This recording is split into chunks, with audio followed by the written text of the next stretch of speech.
ট্রাম্পের শান্তি পর্ষদে যোগ দেবে না ইতালি, কারণ কি জানালো দেশটি।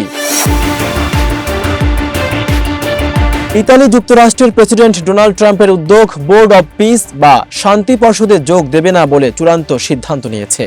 দেশটি বলেছে, সংবিধানগত বাধ্যবাধকতার কারণে এমন আন্তর্জাতিক সংস্থায় অংশ নেওয়া কোনোভাবেই সম্ভব নয়। ইতালির পররাষ্ট্রমন্ত্রী আন্তোনিও তাজানি জানিয়েছেন, দেশটির সংবিধানে এমন কোনো সংস্থায় যোগদানের অনুমতি দেয় না যেখানে এক নেতা অন্যদের উপরে অবস্থান করে এবং সমান অংশগ্রহণের সুযোগ থাকে না।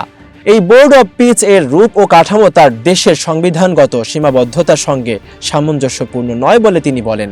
ট্রাম্প গত জানুয়ারিতে বিশ্ব অর্থনৈতিক ফোরামে এই শান্তি পর্ষদ গঠনের ঘোষণা দেন, যা গাজার যুদ্ধ শেষ পরবর্তী সময়ের পরিস্থিতি উন্নয়নে দায়িত্ব নিতে পারে বলে বলা হয়েছিল। কিন্তু ইতালির এই ঘোষণায় বোর্ডের বৈধতা ও কার্যকারিতা নিয়ে প্রশ্ন উঠছে, বিশেষ করে যখন ইউরোপের অন্যান্য বড় দেশগুলিও এতে যুক্ত হচ্ছে না।